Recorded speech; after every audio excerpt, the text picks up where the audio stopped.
Vamos receber o servo do Deus Altíssimo, um homem chamado pelo Espírito Santo, comissionado nessa noite para pregoar a palavra. O evangelista Fábio. Pode se achegar. Em nome do Senhor Jesus. Deixa Deus te usar. Pai, em nome do Senhor Jesus, aqui está o teu servo. Meu Pai, ele meditou na tua palavra, examinou e estudou. O Senhor vem usá-lo aqui nesta noite para nossas vidas. Fala conosco, Pai.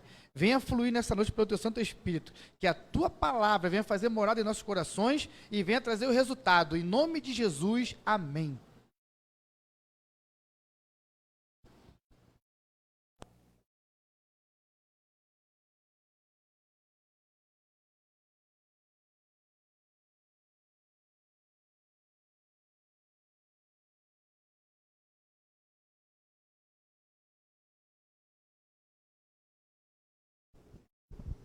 A paz do Senhor a todos. Amém? Tudo bem com vocês? Hoje é uma noite especial. Estamos na casa do Senhor. Com muita alegria e desde já agradecendo a todos dessa casa, aos pastores da casa, pastor Marcos, missionária Amanda, por nos receber como membros dessa casa, dessa igreja, com todo carinho. Minha família é muito grata por vocês, família El Shaddai. Queria convidar a igreja a abrir a palavra do Senhor no livro de Lucas,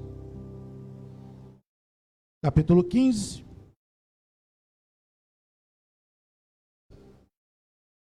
versículo 11. Lucas 15, versículo 11.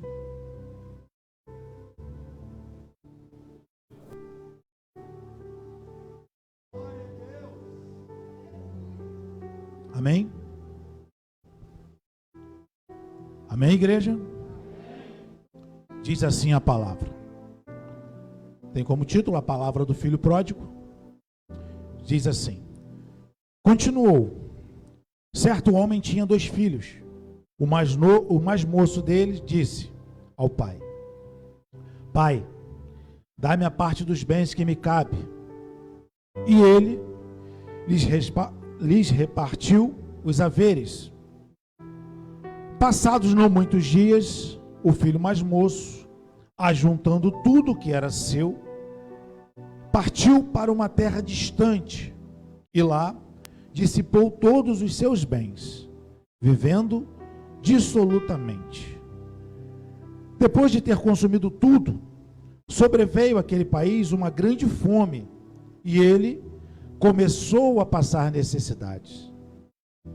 Então ele foi e se agregou a um dos cidadãos daquela terra, e este o mandou para os seus campos a guardar porcos ou apacentar porcos. Ali desejava ele fartar-se das alfarrobas que os porcos comiam, mas ninguém lhe dava nada. Fechemos seus olhos, podem tomar os seus assentos. Oremos. Senhor Deus e Pai, nessa noite me coloco na sua presença. Dependente, Pai, da sua inspiração, dependente do teu agir. Apresento ao Senhor a tua igreja e peço nessa noite, Pai, que tu venhas fazer conforme aquilo que o Senhor determinou para a sua noiva. Que nessa noite seja uma noite de cura, transformações, libertações, de relacionamentos, Pai, fortalecidos pelo Senhor. Deus, que nessa noite dos meus lábios saiam palavras direcionadas como flechas, que acertem corações que precisam sentir o teu arder novamente, sentir o teu fogo queimar novamente, Pai. Ó Espírito Santo de Deus, venha tomar o seu lugar, venha tomar o seu lugar nas nossas vidas, venha tomar o seu lugar nessa igreja, venha tomar, Pai, o seu lugar nas vidas dos seus filhos e filhas, servos e servas. Te louvamos e bendizemos o Senhor, e damos legalidade para o Senhor agir até quando o Senhor desejar. Por isso, te aplaudimos, Espírito Santo, e te louvamos em nome do Senhor Jesus. Podem aplaudir ao Senhor?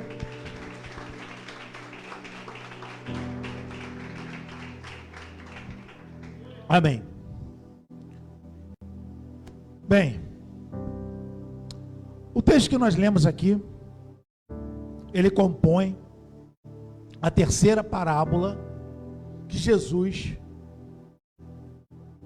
relatou. Jesus, ele falava, ensinava e passava a mensagem através de parábolas. Tudo isso aqui nós lemos, essa parábola do filho pródigo, ela compõe um conjunto de 3 parábolas que Jesus relatou: a do bom pastor, a da dracma perdida e a do filho pródigo. Mas tudo isso desencadeia porque no versículo 14, Jesus, ele está no lugar, na casa de um dos principais dos fariseus para comer o pão. E ali tem um homem que é acometido de uma enfermidade, um hidrópico, e Jesus, ele olha aquela situação, ele olha aquele homem e pergunta para os escribas, os fariseus dali, se era lícito curá-lo, pois era sábado, e ninguém diz nada. E Jesus cura aquele homem. E Jesus, ele sempre age na necessidade daquele que é necessitado e que deixa com que ele opere. Só que os fariseus, os saduceus, os escribas, não era interessante para eles que aqueles pecadores, publicanos, fossem curados por Jesus. Não era interessante para eles, porque sendo que os erros, os problemas, os defeitos daqueles homens da época, que eram considerados indignos, impuros, e Jesus, com a sua misericórdia, curasse, transformasse, inserisse aqueles homens novamente na sociedade, certamente os erros, os pecados dos fariseus começariam a aparecer. E não era interessante para aqueles homens que os seus erros, que as suas doutrinas, que as suas convicções viessem a ser questionadas. Só que Jesus, ele não se importava com a opinião deles. Jesus operava naquele que o adorasse e acreditasse e creditasse nele. Toda a sua adoração, toda a sua reverência. Então, quando Jesus começa a fazer milagres, quando Jesus começa a agir, esses homens se levantam e criam motins e começam a dizer: olha, ele recebe pecadores, eles come com eles. Então, Jesus, que era tomado de sabedoria divina, profere essas palavras, essas parábolas. Primeiro ele diz a parábola do bom pastor. Qual homem dentre vós, tendo 100 ovelhas, perde uma, não deixa uma, deixa as 99 e vai atrás de uma, achando, cura, trata, se alegra, bota no ombro. E depois ele segue falando da dracma. Qual mulher que tem 10 dracmas, se perdeu uma, não acende uma candeia, não procura, encontrando, chama seus vizinhos, se alegra com eles. E aí chega na parábola do filho pródigo. Uma parábola que é cheia de conteúdos para aplicação do nosso dia a dia. Uma parábola que fala de um relacionamento de um homem com seus 2 filhos. Um homem que possuía bens e o seu filho mais novo, o seu filho mais moço, ele chega para o seu pai e pede ao seu pai uma parte da fazenda. Ou seja, pai, dai-me a parte dos bens que me cabe, e ele reparte. Se você olhar a cultura, não era normal, não era conveniente que isso acontecesse. Porque pela lei, o certo seria o mais velho ficar com 2/3, 2 partes, e o mais moço com uma só. Mas esse pedido geralmente seria feito quando o pai morresse.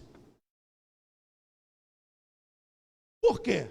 Porque sendo assim, seria dando continuação ao que é certo, que é cultural. Um caso desse só acontece se o pai, por vontade própria, olha e diz: eu vou repartir aqui, o filho mais velho vai ser o administrador, porque tem mais experiência, e eu estou me aposentando, eu estou saindo de cena, e vocês dão continuidade ao negócio.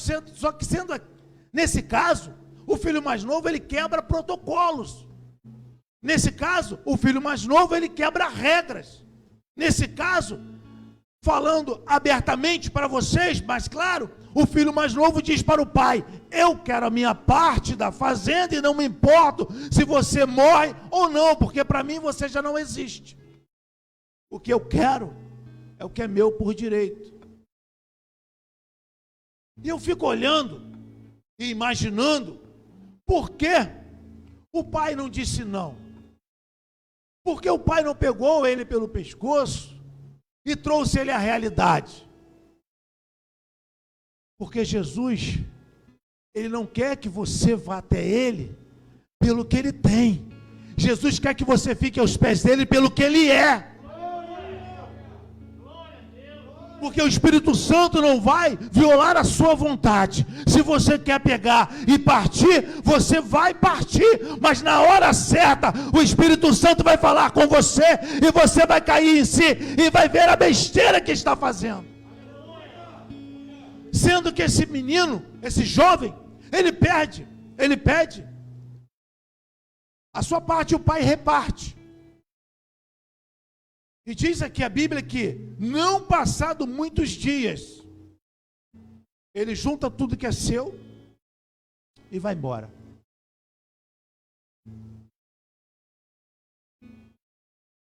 Ele junta tudo que é dele e parte. Não muitos dias. Porque ele sai da casa do pai? Porque aquele que não consegue ter um relacionamento com Deus, não consegue ficar na casa do pai. Porque para ficar na casa do pai tem que ter relacionamento. Para ficar na casa do pai tem que ter submissão. Para ficar na casa do pai tem que renunciar a nossos prazeres e deixar a vontade dele prevalecer. Mas nós estamos vendo aqui que esse rapaz não quer mais ficar na casa do pai. Ou seja, não quero manter um relacionamento. Não quero manter uma dependência sua. Eu não quero ter que olhar para você todo dia pela manhã. Eu quero viver a minha vida sem ninguém colocar regras. E ele parte. E os fariseus estão ouvindo. E Jesus continua. Só que existem coisas que são agradáveis aos olhos. E diz aqui que ele vai para um lugar bem longe, bem distante, e gasta tudo, e vive de forma desregrada. Porque enquanto nós temos, pessoas estão agarradas a nós, mas quando perdemos, não sobra ninguém. E ele aqui, nesse exato momento, ele chegou no lugar que não é o lugar dele, não é a cultura dele, não tem os parentes dele, mas ele arrumou companhia para gastar. Mas ele arrumou companhia para compartilhar. Mas ele arrumou companhia para beber com ele. Mas ele arrumou companhia para dividir e compartilhar prazeres. Mas só que os que achegaram a ele só estão com ele porque o que ele tem, não é pelo que ele é. E é por isso que nós servimos a um Deus que nos salvou, que nos libertou e que nos livrou. Então, nesse momento, esse menino, esse jovem, ele está curtindo, está tudo bem.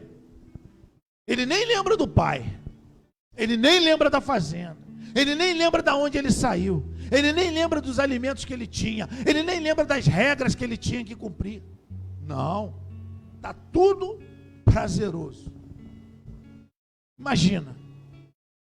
Mas chega no momento aonde esse lugar que ele está, esse lugar que é o lugar onde ele está curtindo, a fome chega, a necessidade chega, o aperto vem, e ele olha para o lado, os que batiam para acordá-lo para sair, não estão mais com ele. Os que estavam juntos, falando que você é o melhor, não tem mais. Aí, ele chega num lugar e pede um emprego. Só que a sua cultura, dentro da sua cultura judaica, ele não poderia estar naquele emprego. Aquilo não era para ele. Tem pessoas que estão botando os pés em lugares que não são para ela. Uma hora as coisas vão começar a apertar e você vai ver que aquele lugar não foi feito para você colocar nem os seus pés. Porque enquanto está bom, a vontade é ir embora. Porque quando está bom, está tudo legal. Porque quando está bom, não oro, eu não busco, eu não subo um monte. Mas quando as coisas começam a apertar, eu lembro que lá no céu tem um pai que está de braços abertos me esperando. E a fome chega. Aí ele vai pedir um emprego. Aí sabe o que acontece? Quando ele chega naquele lugar, colocam ele para tomar conta de porcos. E todos sabem aqui que porcos são criaturas impuras para os judeus. Só que ele, além de estar fazendo algo que não é para fazer, ninguém lhe dá nada. Ninguém lhe dá nada.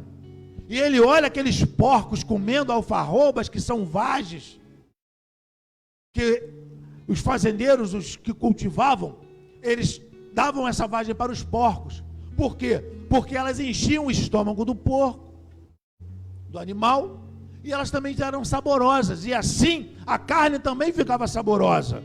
O inimigo, ele quer te dar algo para te temperar para a tua morte.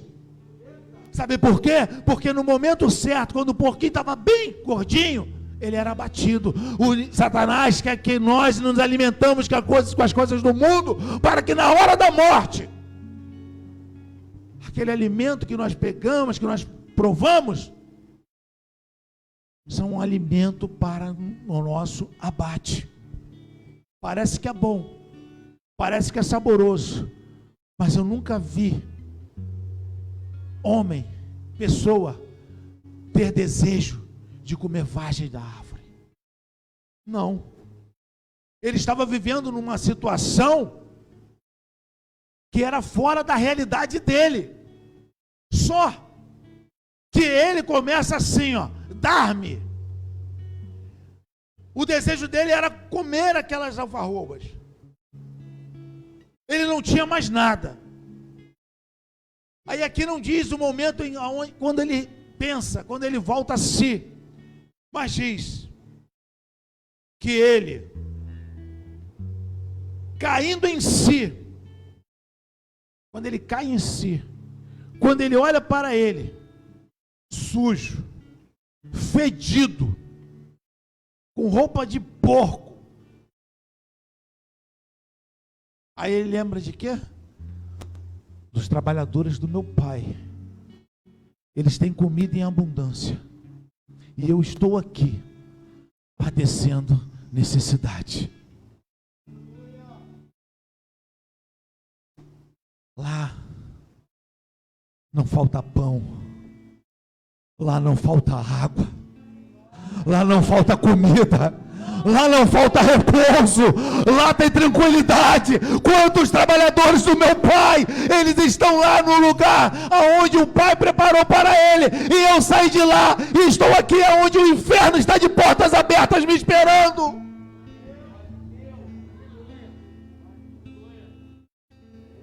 E ele cai em si. Aí ele diz assim: ei, eu vou me levantar, vou até meu pai. Aí eu vou chegar lá no meu pai e vou dizer assim: Pai, pequei contra o céu e diante de ti. Ele percebe, e a sua cultura parece que entra dentro dele. Ele lembra do 5º mandamento: honrai pai e mãe. Ele percebe que ele quebrou o mandamento. Eu quebrei o mandamento, eu pequei, porque diz: honrai pai e mãe para que se prolongue os seus dias aqui na terra. Eu pequei, pai, me aceita de novo, eu vou fazer isso.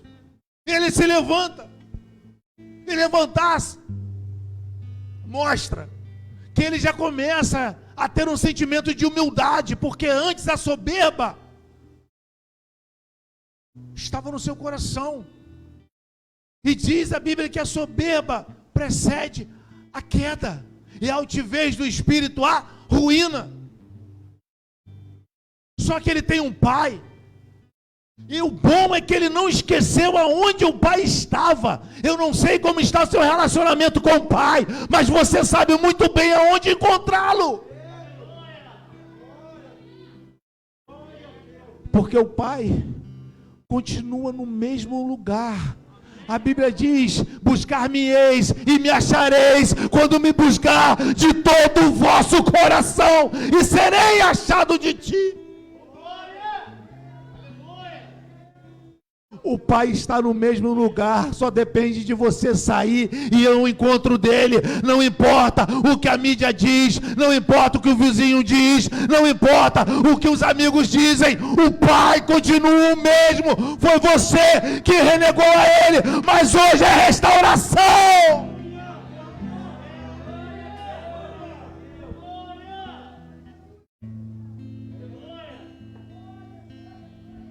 E por que não foi feito antes? E por que o pai deixou ele ir? E por que o pai não o aconselhou? E por que o pai falou: se você for, você vai se dar mal. Se você for, você vai errar. Sabe por quê? Em Lucas 5, 37, 38 diz que não se coloca vinho novo em odre velhos, porque o odre há de se romper e o vinho se perde. Mas se coloca vinho novo em odre novo, e assim os dois se conservam. O que eu quero dizer com isso? Não adianta nada se ele fica dentro da casa com os mesmos pensamentos, com os mesmos sentimentos, com as mesmas vontades de sair. Ele saiu e ele viu que o lugar lá fora é um lugar de assolação, é um lugar de tristeza, é um lugar de crueldade, mas o pai está à sua espera.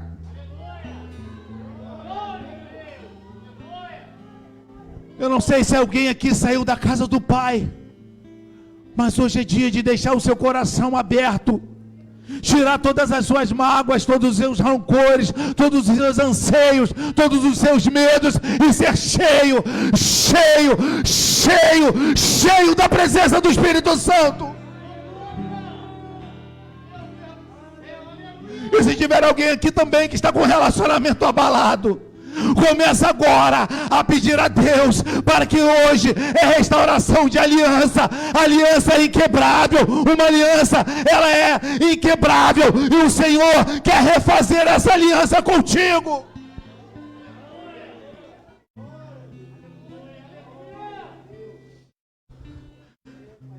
Essa questão da herança era tão séria,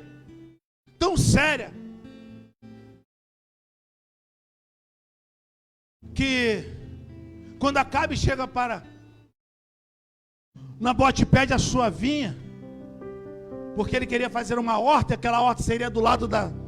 Ele diz: eu vou desperdiçar a herança do meu pai? Não.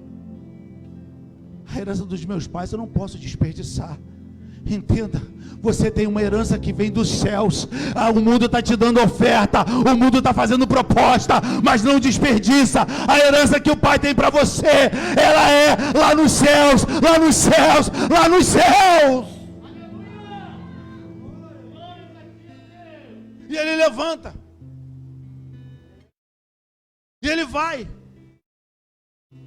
Aí quando ele se levanta, ele vai com ensaio, com tudo ensaiado. Eu vou me levantar, eu vou chegar para o meu pai, vou dizer assim: Senhor, pequei contra o céu, não, já não sou digno de ser chamado seu filho. Esse título já não me pertence mais. Eu sei, eu tenho convicção, eu sei, eu tenho sabedoria que eu errei. E se o Senhor não me aceitar como seu filho, tudo bem, mas me aceita como teu servo. Me aceita como teu servo da tua fazenda. A seara é grande, mas poucos são os ceifeiros. Me aceita como teu servo, porque quando você é servo de Deus, automaticamente você se torna filho. O servo é para honrar o seu Senhor. O servo é para fazer as coisas sem perguntar. O servo é aquele para se submeter. O servo é aquele para adorar. O servo é aquele para clamar ao Senhor.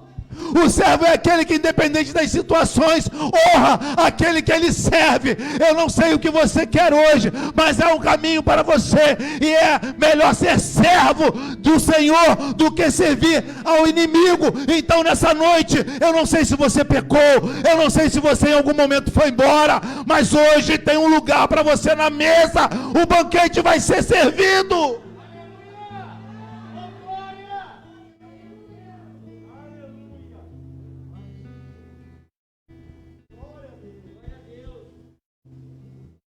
Aí,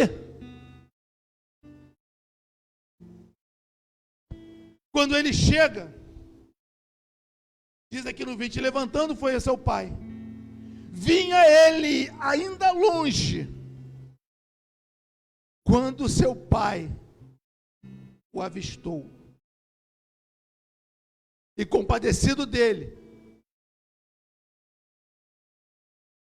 correu,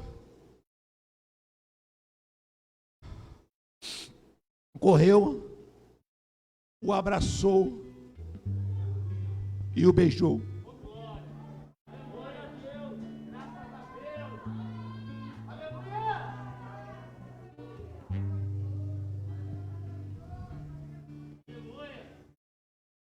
O pai estava limpo? Sim ou não? O pai estava limpo? Sim. E ele estava sujo? Sim. O pai estava cheiroso? Sim. E ele estava fedido? Porco fede. A fome, os desejos que ele estava passando, os lugares que ele estava dormindo, talvez nem banho tomasse. A gente pode pensar assim. Mas o Senhor não olhou a sua condição emocional, física, as suas vestimentas. O Senhor olhou o seu coração que estava voltado para Ele. E por que ele correu?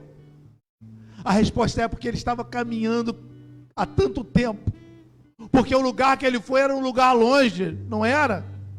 E ele veio andando, porque ele não tinha mais recurso. Só que você vai ver que ele está com a sua roupa suja. Ele está sem sua cidadania. Ele está sem as sandálias nos pés. Os pés feridos. A roupa rasgada, rota, fedida. Um João ninguém. Mas mesmo assim, ele não deixou de ser filho. não sei como você está. Eu não sei se na sua casa tem alguém que está assim.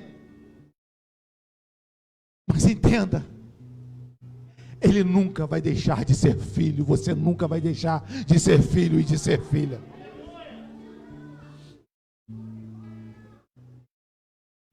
Aí, o pai abraça, o pai beija, e o pai restaura. E ele diz: pai, eu pequei contra o céu e diante de ti. Já não sou digno de ser chamado teu filho. Ele consegue ser sincero. Por quê? Porque se o pai o beijou e o abraçou, o relacionamento foi abalado, mas existe relacionamento. Amém? Mas ele tinha que falar com os seus lábios: pai, eu pequei. Porque quando nós reconhecemos os nossos erros, porque quando nós de forma sincera pedimos ao Senhor perdão, Ele dos céus, Ele nos perdoa. Se o meu povo que se chama pelo meu nome, vocês sabem, se o meu povo que se chama pelo meu nome buscar a minha face, orar, se converter dos maus caminhos, se humilhar a mim, diz que o Senhor ouve dos céus, Ele perdoa os nossos pecados e Ele sara a nossa terra. Então esse homem, ele já estava ali aos braços do Pai, mas ainda faltava algo. O que falta? Uma restauração. Ele manda os seus servos trazerem sandália, roupa e anel. Diz assim: vai depressa, traz a melhor roupa, veste ele, põe um anel no seu dedo e coloca a sandália nos seus pés. Ou seja, aquilo que era do mundo não serve mais para ele. Traz uma roupa nova, vestes branca como a neve.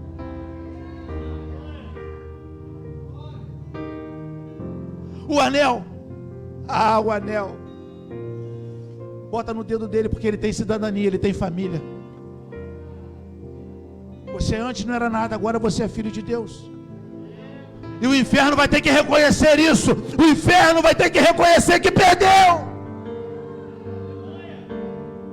E as sandálias nos pés, porque quem andava descalço naquela época eram os escravos. E você não é escravo, você é servo. E se é servo, é livre para adorar.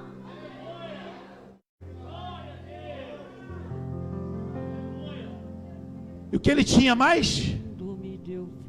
Fome. O pai manda trazer o bezerro cevado, novilho cevado. Ou seja, o cevado só come o melhor. O cevado é tratado para algo específico. O cevado, ele é preparado com um objetivo. E qual era o objetivo daquele bezerro? Daquele novilho. O novilho era para ser sacrificado quando o filho voltasse para casa. Um cordeiro foi sacrificado, imaculado, puro, sem marcas, exposto à vergonha. Apanhou, pediu sede, e lhe deram vinagre. Bateram, disputaram quem batia mais. O chicote na ponta tinha osso, ossos, para aquela diversão, dos carrascos terem mais emoção. E cada lambada que ele tomava, cada chicotada que ele tomava, Ele dizia: essa foi pela sua família, essa foi por você, essa foi para que ninguém se perdesse, essa foi para o filho que saiu, mas vai voltar, essa foi pelo pecador que se arrependeu, essa foi por você e por mim. Glorifica. Ele foi para o madeiro por mim e por você, sem marcas, sem pecados, sem máculas, mudo. Foi por mim e por você. Poderia falar aqui do irmão mais velho, mas eu quero parar na festa. Na festa. A festa estava acontecendo. E o pai disse: nos alegremos, porque o meu filho estava morto e reviveu.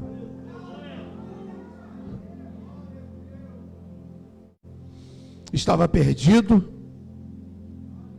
e foi achado. Vamos ficar de pé? Vamos ficar de pé. Os fariseus, Mateus 23, 27, Jesus diz que eles são como sepulcro caiado. Ou seja, belo por fora, mas por dentro tem podridão, ossos, morte. E eu queria fazer uma pergunta nessa noite. Existe alguém aqui entre nós que quer aceitar Jesus, que quer voltar para a casa do Pai? Tem vestes brancas, tem anel, tem sandália, tem alimento. Se tiver alguém que quer voltar para a casa do Pai, que quer aceitar Jesus, venha até a frente. Queremos orar por você. Ele vai estar louvando. E se você quer dar esse passo, a hora é essa. Porque a festa já começou. A festa já está começando. O banquete já está servido.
Não insisto mais.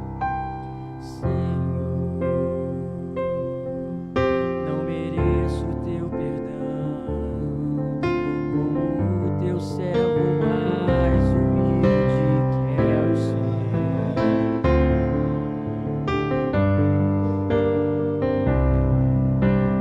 Teu amor, só agora percebi que de todas as